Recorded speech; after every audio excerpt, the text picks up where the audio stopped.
Welcome, everyone. Thank you for all attending our keynote presentation for IMMERSEcon. This talk, titled How Extended Reality Can Revolutionize Education, will be presented by Cortney Harding, a longtime pioneer in the field of XR education. We are super excited to have Cortney with us today and to have her as our keynote speaker for IMMERSEcon. Before turning it over to her, let me just introduce her by reading her very impressive bio. An experienced founder and Emmy-nominated content creator, Cortney Harding is an in-demand expert as one of the few people who can not only translate the impact of the digital revolution from Web 2 to Web 3 and its impact on education, but also how the metaverse can become the new frontier to create better and more accepting communities.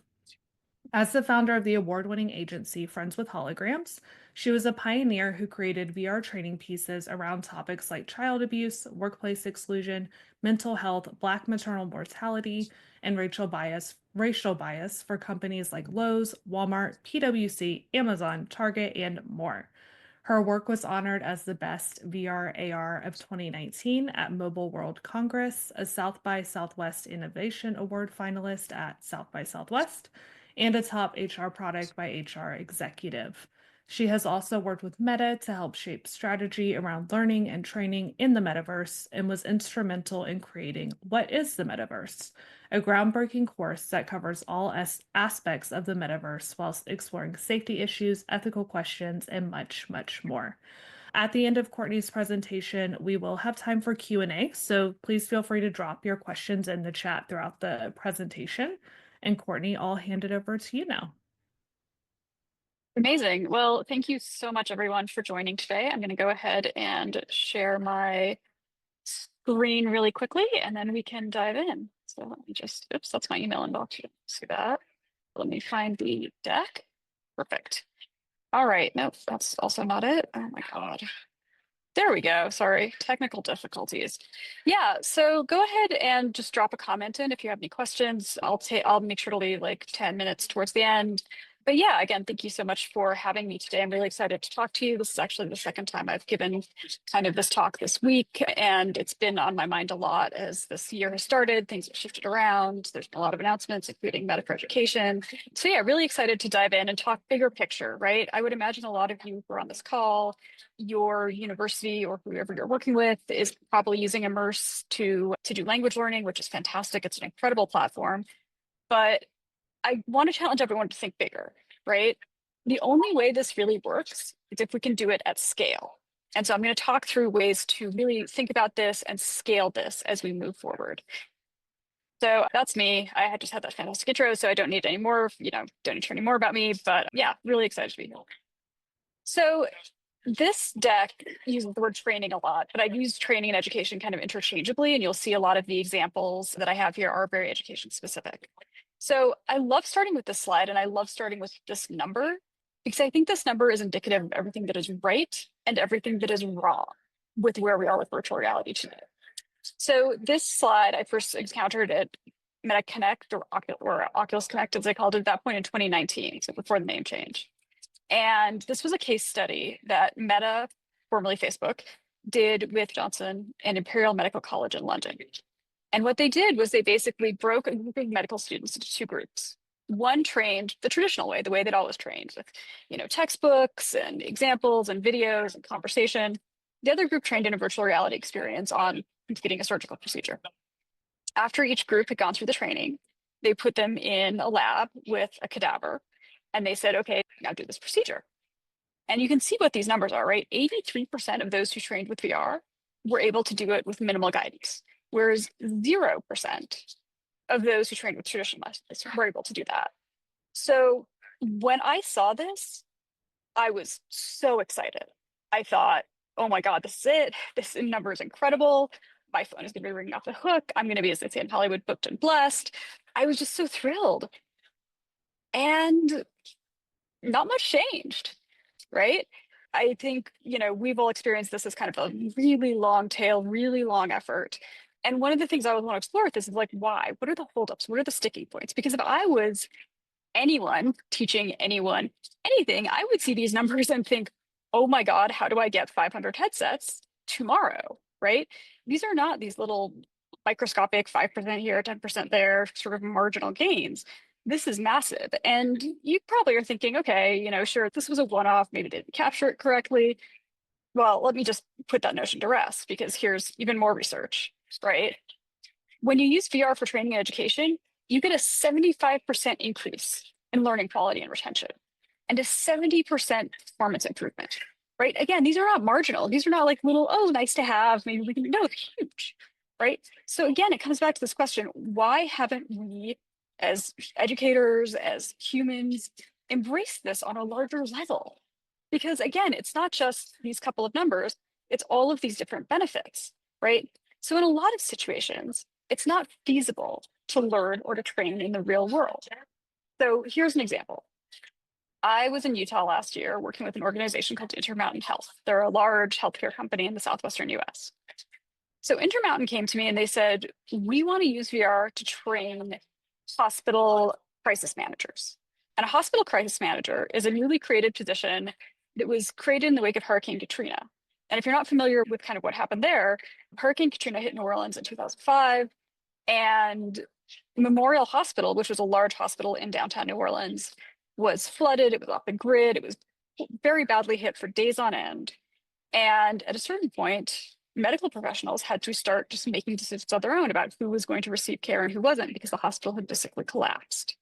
And that obviously did not go well. People passed away, perhaps unnecessarily, because there was no decision-making structure in place. And if you want to read more about that, there's a book called 5 Days of Memorial. It's fantastic. Highly recommend you check it out. It's not a pleasant read, but it's an important read.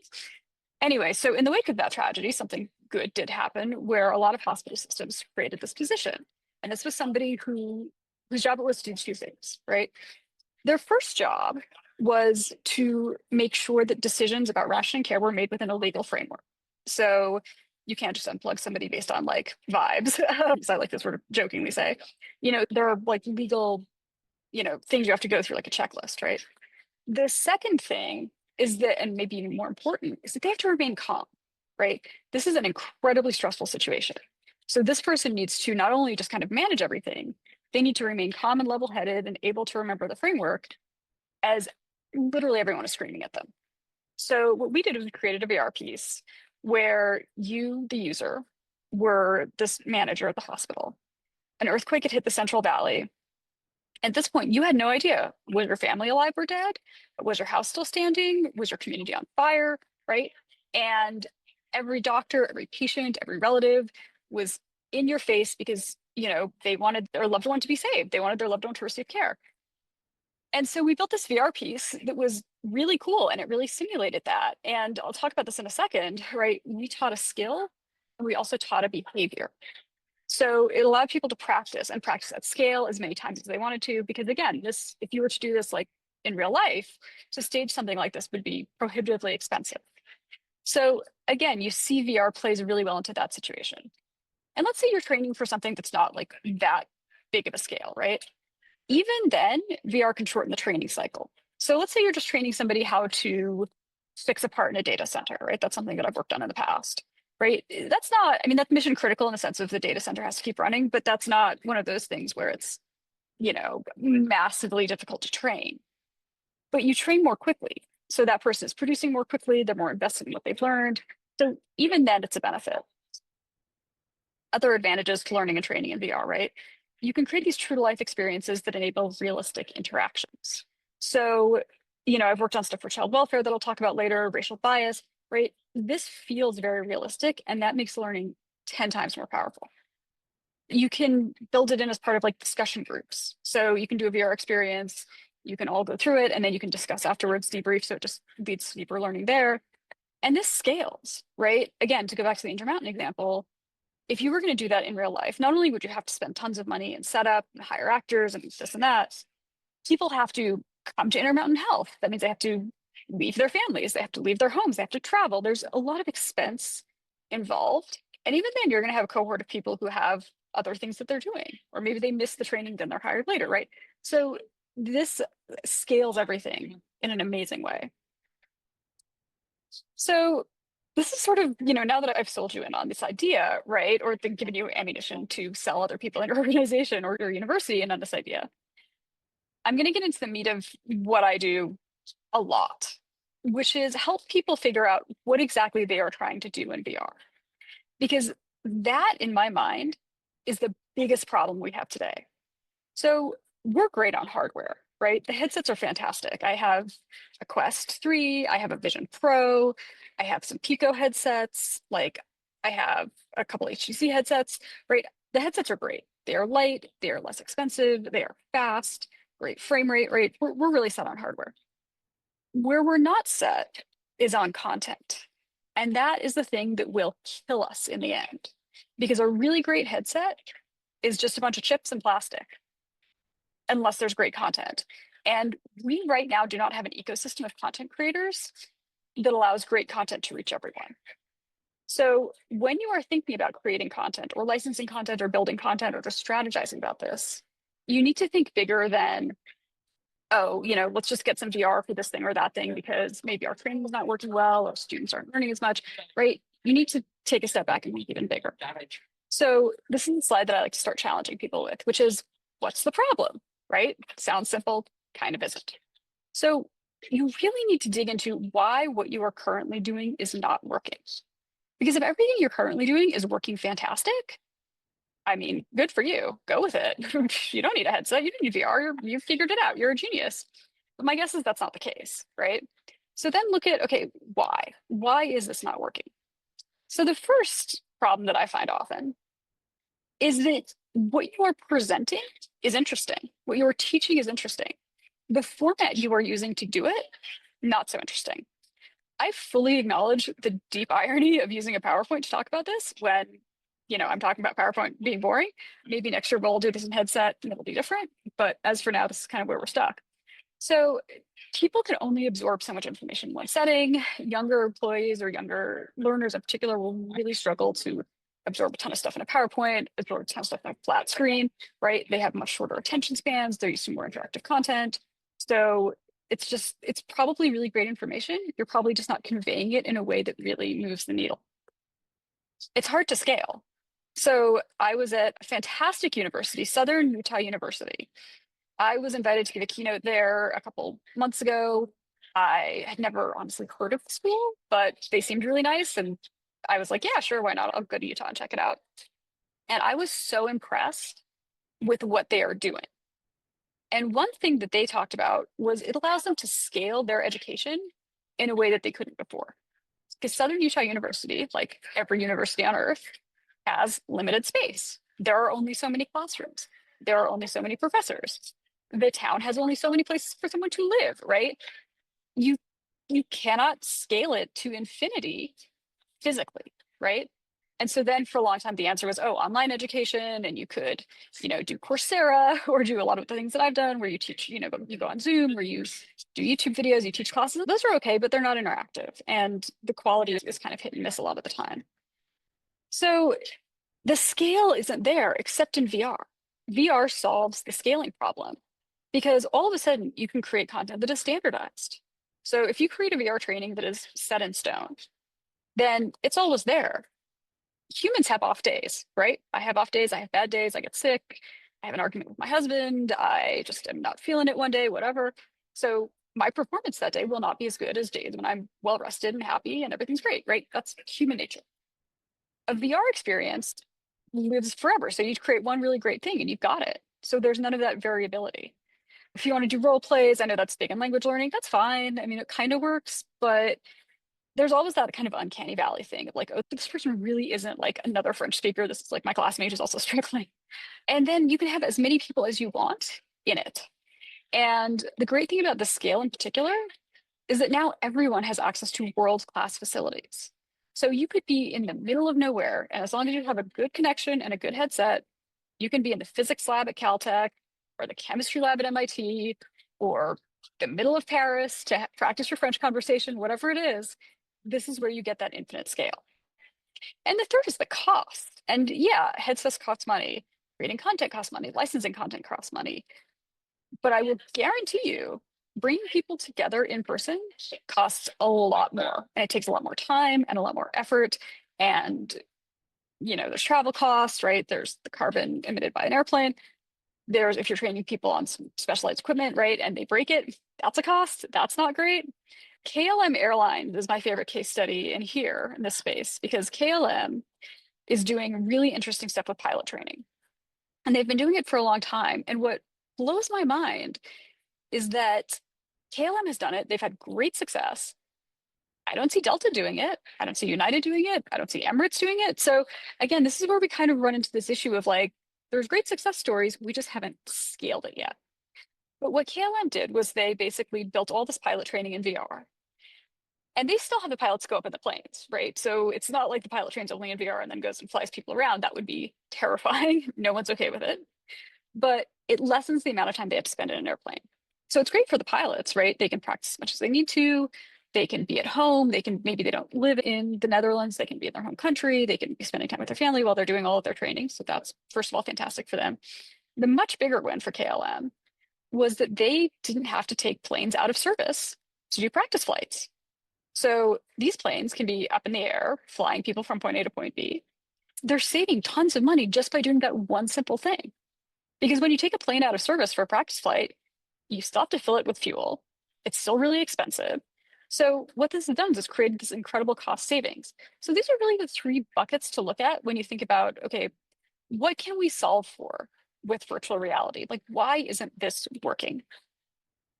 And here's some other stuff that works well and doesn't. So as you're kind of thinking through this, hands-on kind of hard skills training, whether that's education for like plumbers or welders or mechanics, right? Any of these sort of frontline blue collar jobs, this training works fantastic for it.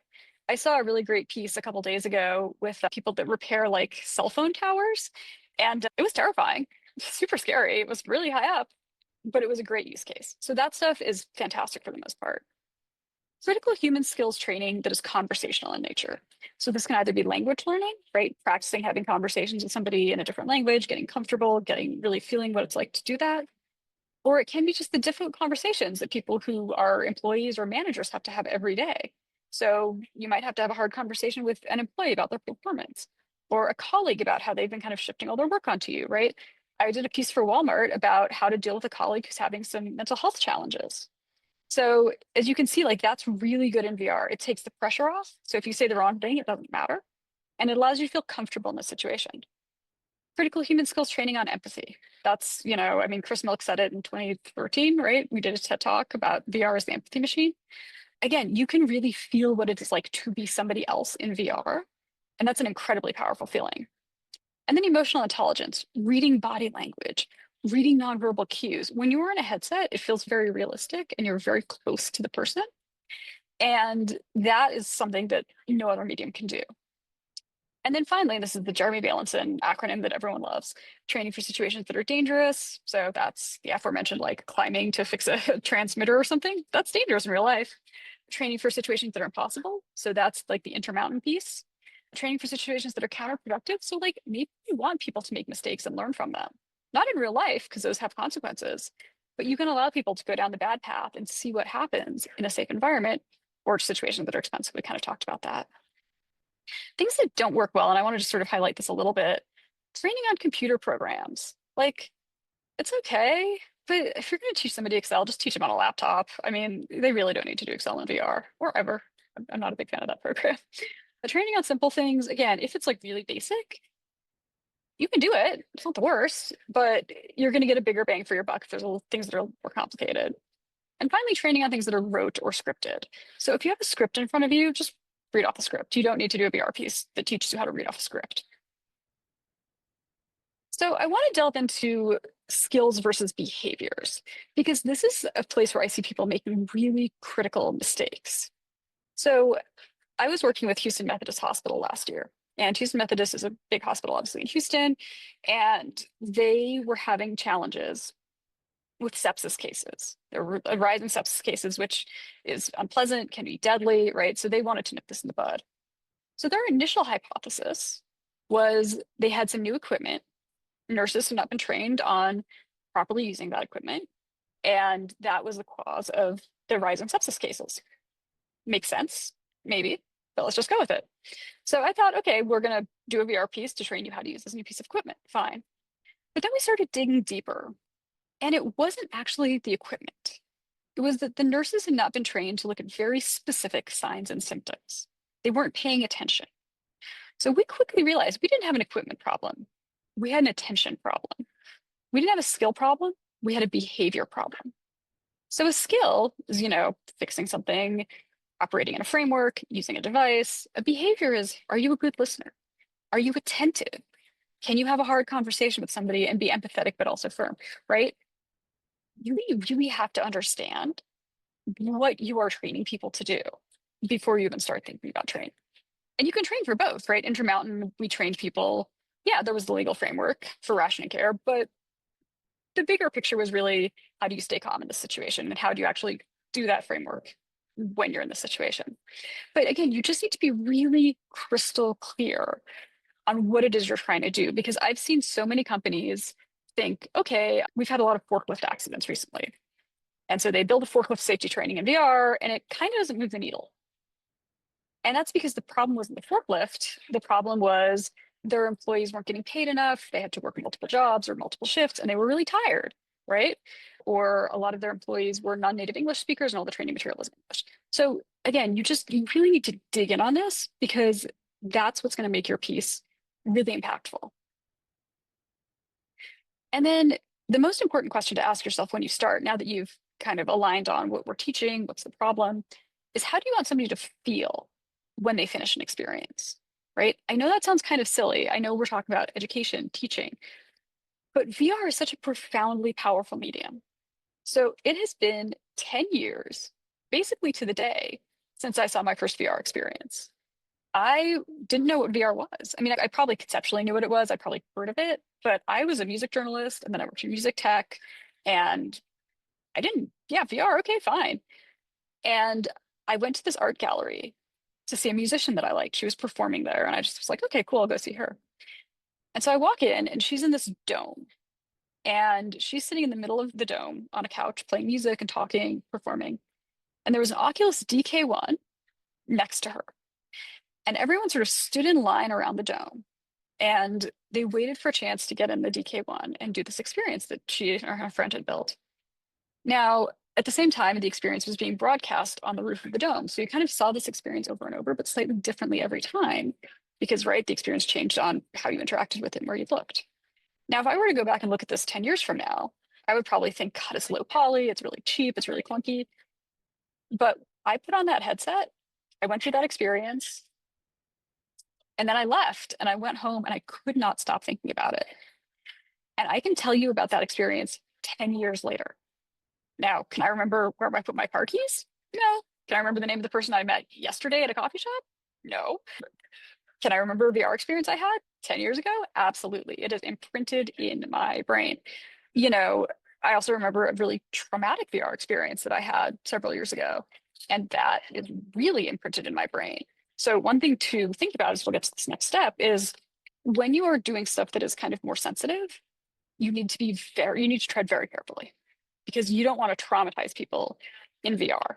But most of the time you won't be. Like I don't want to upset anyone, I don't want to worry anyone. 99.9% of the time you're not going to have to worry about that. But I just want to point out this is technology that gives people big feelings. So let's think about how we want people to feel, right? I'm not going to go through all of these, and this clearly is the sum total of human emotion, but these are just some examples, right? Do you want somebody to feel empowered? If you're teaching somebody to do something, giving them that feeling of empowerment, of confidence, that can be really important. Do you want someone to feel conflicted, right?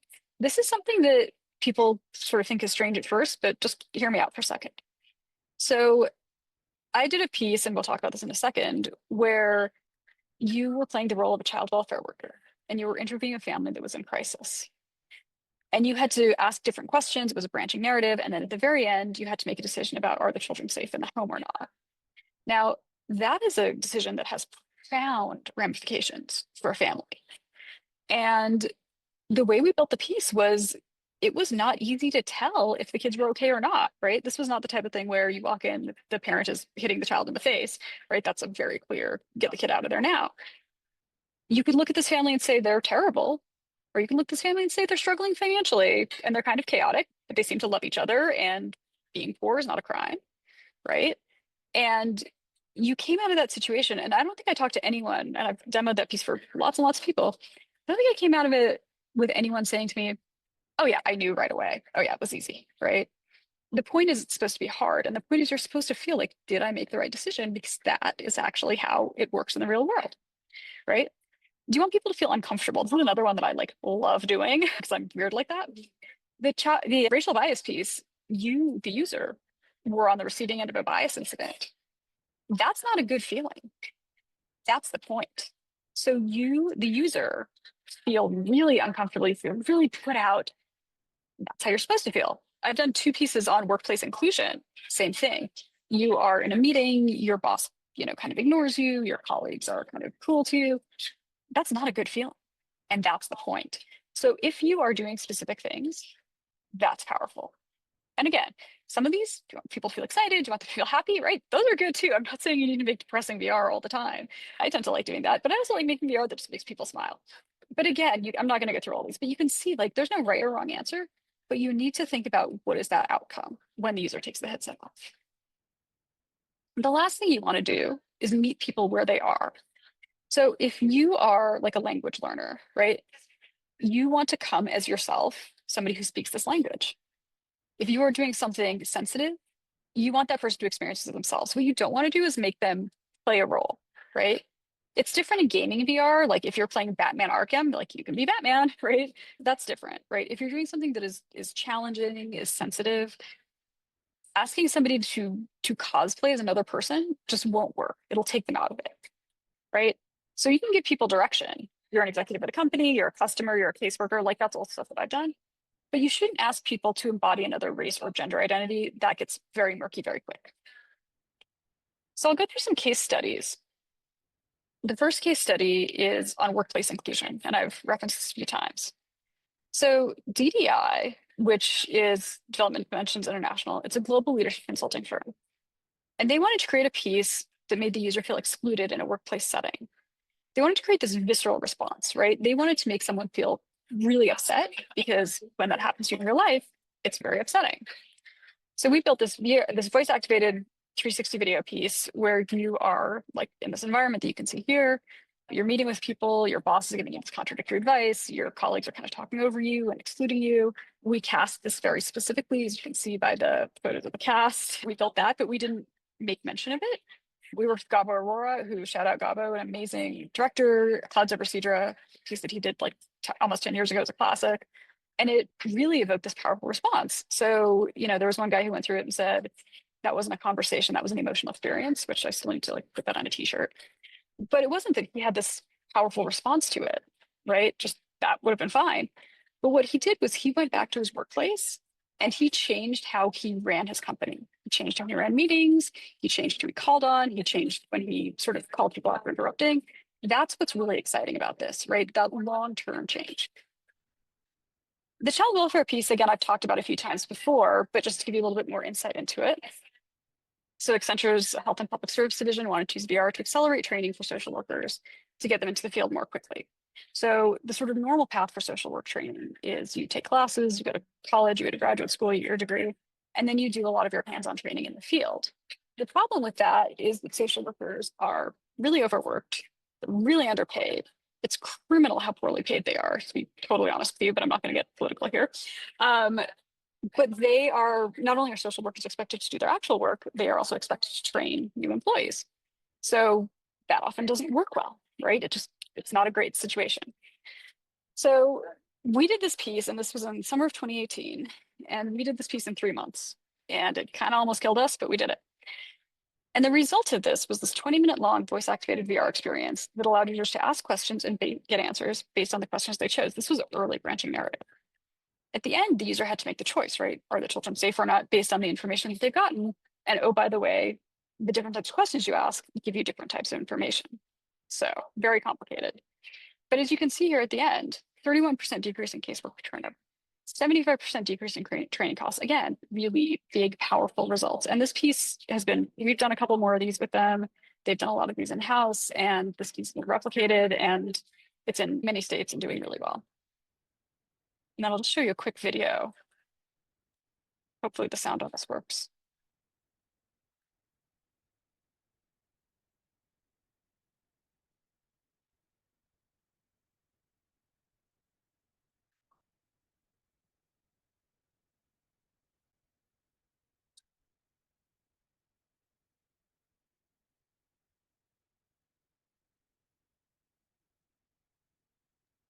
We aren't hearing any audio, but Oh, okay.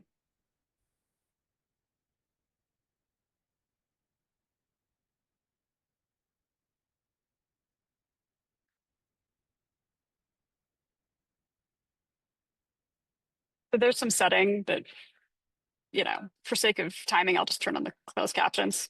You're not missing much in terms of, cheesy background music, public, publicly available licensable background.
All right, so you get the gist.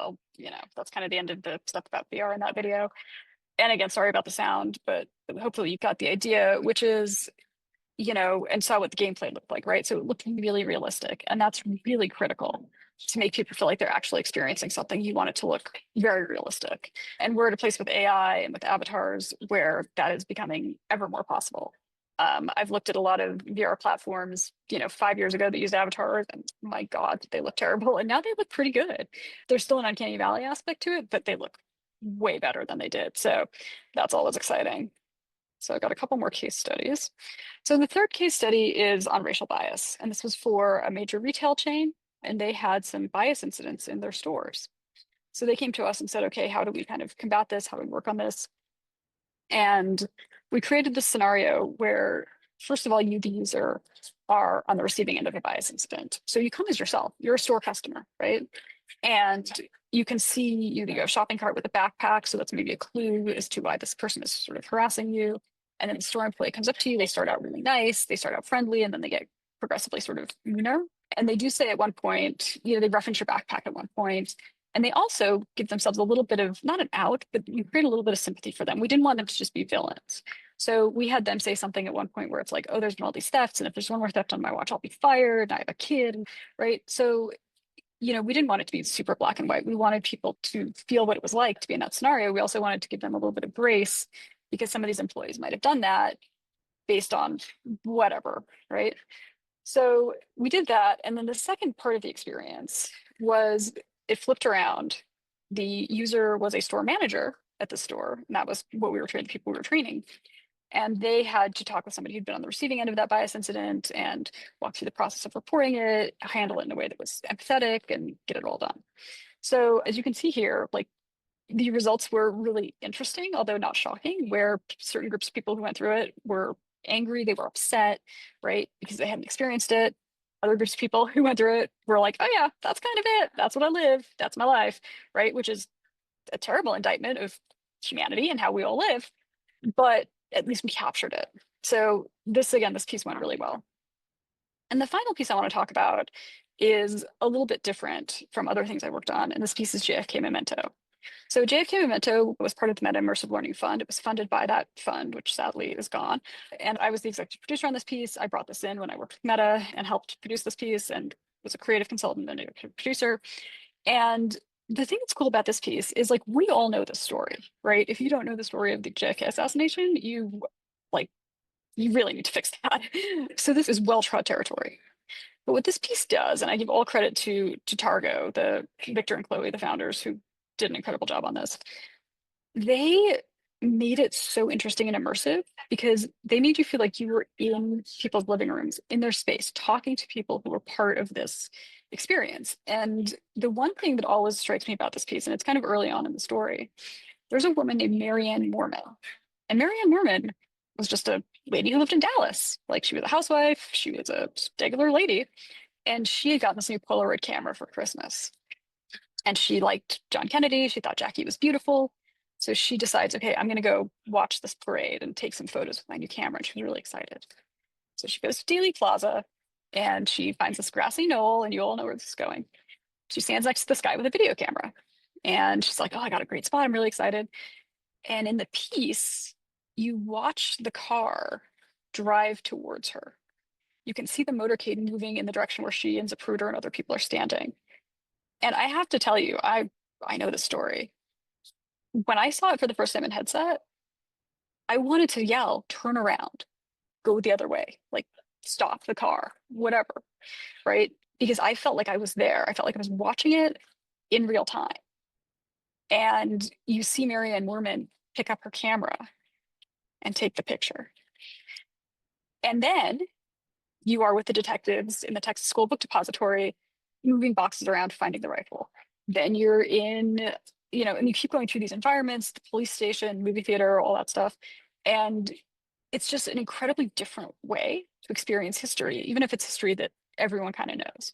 This was really technologically forward thinking. This was really forward thinking from a story perspective. I mean, it's won like a zillion awards, which is really exciting. It was nominated for an Emmy. It won Best VR in the World at this like Australian Film Festival. So this piece was really profoundly exciting to work on. And I would love to see more stuff like this. But what I'd really love to see is stuff from every part of the spectrum. So this is going to be hard to see because of my virtual background, but I like to use the analogy of a triangle. So in two-dimensional content, flat screen content, the content we watch on our TV screens, our phones, our laptops, whatever, there is a massive creator ecosystem. So there's this little teeny part of the triangle up at the top that's the people that are, up for Oscars this weekend, or they make stuff that's on Netflix, or they're professional creators, right? They're like a teeny tiny little part of that. Then there's this layer underneath them. These are people that are professional content creators. So that's like Mr. Beast, or somebody who has a comedy YouTube channel that makes a couple $100,000 a year, like whatever. These are people that are employed, not fully professional content creators, but they make a living. Then the vast bulk of people in this triangle are people like you and me. My friend took a video of a cat that she shared with me, right? I watched that on Instagram. I take photos of my travels. I take videos of my travels. Somebody films their kid doing something funny and puts it on YouTube. TikTok, basically all of TikTok, right? That's what people are watching.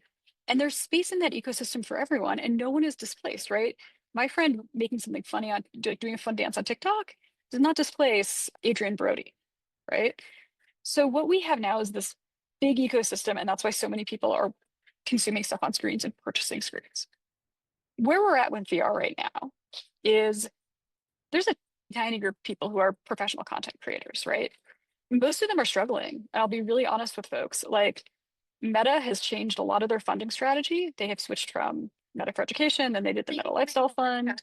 Then now they're like focused on Horizon Worlds. In a year, they're going to be focused on something else, I'm sure, right? So Meta is really sort of rewriting off the backs of a lot of creators, because those people are creating content that Meta's headsets are benefiting from, but Meta's not really helping them out. Apple, same thing, right? Apple is not really funding that much content. There is a session at Apple today in Cupertino. I couldn't make it. I had this other commitment, but I have a lot of friends that are there. I'm dying to hear their reports. I'm guessing Apple's not going to launch a fund though, right? So it's really hard to make it as a professional creator right now, but it's doable, and there's a group of people. What we lack is that 99%. People who have 360 cameras, who shoot spatial video, who are doing all of this and sharing it with others. Because a headset is worthless without a lot of things to watch on it or interact with it. So my challenge to all of you is to go out there and start creating content, and whether that's using a platform like Immerse to do it, whether that's using a 360 camera and creating your own, whatever it is you're doing, start building. because that's the only way that we create this ecosystem and make it something that is successful for everyone involved, right? The opening session, they talked about how the rising tide is lifting all boats. That's incredibly important. We need to focus on that. But we also need to focus on just making as much content as possible, as much good content as possible, right? Please don't make bad PR content and getting it in front of people, because that, at the end of the day, is what's going to move the needle. So just to sort of wrap it up, like I said, my name is Courtney Harding. If you have questions for me, you can find me on LinkedIn, but you can find me on Instagram. The name of my company is frontwithholograms.com is our website. Courtney-Harding is my personal site where I talk about speaking and all the other stuff that I work on. And yeah, please do reach out to me. I mean, I left about 10 minutes for questions. So if you do have a question, please drop it in the chat. If you think of something later, if you just want to follow up, Friends with Holograms works with a lot of universities and a lot of corporations to teach people how to make VR. That's really my passion now, is building, but also scaling. So if you're interested, if your university wants a workshop, hit me up. I'm happy to chat with you. I do offer discounted rates for universities, and I'll offer a deeper discount for folks from this conference. So, you know, definitely reach out. I'm always here. I'm always happy to chat about this. So with that, I've got about 10 minutes left. So let's see what questions folks have. Awesome. All right. Thank you, Courtney. That was awesome. Thank you for showing us really like the variety of experiences that you've been creating. As you probably saw, we do have one question in the chat, and this is something that has come up at a lot of conferences we've been at, is like, okay, we know people are creating these apps. We know different institutions or different companies are building different experiences. What is the best way to be sharing those across different institutions and organizations so that other, you know, healthcare providers or other construction companies can benefit from someone else, from what someone else has built? Yeah, no one has built that solution yet, and it's a crying shame. There have been startups in the past that are like, we're a library for VR, we're a library for this content or that content. None of those have lasted in a meaningful way, right? They've all just been too early. So somebody eventually will create like the Netflix for VR, the Netflix for VR learning, the Netflix. So in the short term, though, like that's kind of an unsolvable problem, and it's a real bummer. Like I met with somebody at Ohio State recently, like last year, and this was a fascinating story. This woman was an Italian professor, and she didn't know anything about VR, but her son got a headset for gaming, and she wanted to make sure it was okay, and just she kind of was curious. She played with it a little bit. She was like, oh, this could work. So she just kind of went online, looked around, found a 360 camera, took it on a summer trip to Rome with her when she was doing some research, and just kind of filmed all these different little scenarios. And then she came back. She found a student, a computer science student that was working Unity, worked with them, just, you know, got them course credit or whatever. They built this like very simple Italian grammar app. Was it mind-blowing? No, but it was good and it worked and the students really liked it. The problem is, I have to imagine there's probably 10 other Italian professors doing kind of the same thing. And I was just at Southern Utah State, love them. And there were 6 professors who were all building VR up there. And half of the experiences, I was like, I know other people building this, but they weren't connected, right? So there, unfortunately, right now, and maybe this is a startup idea for somebody to run with, there's no way to connect around this. And it's really hard, especially again, with Meta not promoting things. Meta opened the store, which is amazing. And then they kind of didn't do such a great job with prioritizing educational content. Now it's very Horizon Worlds focused. So yeah, it's a tough one. But yeah, I mean, just keep building, share it with your friends, like share it at academic conferences, right? I have a good friend who's a political science professor. He goes to whatever, the American Political Science Conference every year. Like you can share it with those folks, and you're gonna have to kind of just like cobble it together in DIY style before anyone builds the big library. Yeah, I think that's what we've been seeing so far. Like just being at conferences this past fall, we were at EDUCAUSE, and their XR group has put together a whole like library of open educational resources for XR. But again, like you said, there's not kind of like a central place that everyone knows about to go to and look for these experiences. We have another question in the chat asking about risk reductions. So David said, one of the risk reductions I didn't see called out as a benefit. Many industries have an accident rate, mortality rate associated with training, so manufacturing, medical, etc. all have the possibility of lethal accidents during training. Training fails in VR are consequence-free, as opposed to, say, falling from a cellular tower. Yes, that'll kill you. That'll kill you quick. Does this move the needle in pro VR training? And have you seen this surfaced as additional hard numbers around risk reduction and benefit of VR training? So here's the thing. You're right. That's a great use case. What confounds me always, and I sort of started with this, is that data exists. There's tons of it. It's not a secret anymore. VR has also moved past the point where people think like, oh, it's for gamers, it's a gimmick, it's for kids, right? That was the stuff I ran into when I started 2016, so 9 years ago. What blows my mind and continues to blow my mind is the lack of interest and uptake among many industries or many companies, even when other companies in their space are doing really well. So Walmart is a great example. Walmart has built a really robust VR training program, and it's worked incredibly well to the point where they did an active shooter training before the incident in San Antonio several years ago. And store employees came back after that and said, we were able to save people's lives because we'd gone through that training, right? So yeah, there's evidence. Guess what Costco has done? You can't see my hand, but I'm holding up a goose egg, right? Guess what Target has done? One tiny thing that I built for them that was a prototype that they were just, oh, let's see what this is, right? They haven't scaled anything else since. But Lowe's did a training that went really well. I just talked about Home Depot, crickets. So again, this is what confounds me to this day. And if somebody can give me an answer, great, because I still have yet to figure this out.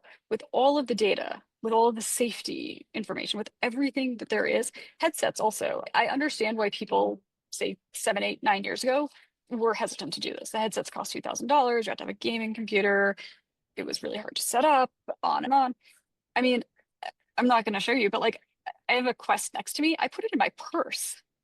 Like, I take my Quest with me everywhere. It's a couple $100. You know, it works great. It's super portable. It's like essentially an Android device. So if your company has a system or your university has a system where you are distributing phones or laptops to your employees, which most large companies do, adding another Android device is like not that hard, right? Yeah, you have to send more stuff. It's a little bit more complicated, but it's like not that hard, right? There are really good multi-device management platforms out there right now. ArborXR, ManageXR, both great. So all of the things that were kind of problematic challenges at first have kind of been solved. And so I really question what's the holdup, what's the hesitation? And again, you are starting to see more and more people building and doing interesting stuff. And this time I spent in Southern Utah was really like amazing to me because, you know, they were building really under the radar. So I think sometimes people are just building silently, they're not connected to one another. But I keep asking, like, what's the holdup here? And I don't know. Mm-hmm. No, it's a good point. I'm curious if someone's making a comment in the chat that, with bigger Yeah. corporations, sometimes, it does take a while for funding and stuff to get allocated. Yeah, I'm but Leona, guess what the biggest corporation in the world is? Walmart. Guess what? One of the fourth or fifth biggest corporation is Exxon, and they're also doing great stuff. So yeah, I mean, I conceptually understand, but I don't think we can let that be an excuse because while there are lots of companies that aren't, like, again, if this was the type of thing that like cool edge use case startup-y companies were just using, I would understand. But like, you don't get any more mainstream than like Walmart or Exxon or Coke. Like Coke Industries, those guys had a great VR department. And I don't know if it's still around, but like they are incredible. And yeah, it's one of those things where again, it's really frustrating. All right, we Awesome. got a Well, couple more I questions. saw one more just come through that we should have time for. So someone said for those transitioning to XR to make an impact in education and training, what would be the most suitable way to achieve this in terms of hard and soft skills? Cannot answer that in 2 minutes. I could probably answer that in like a 2-day workshop. And I don't mean to be glib or like make it salesy, although please reach out to me. I can help you with that.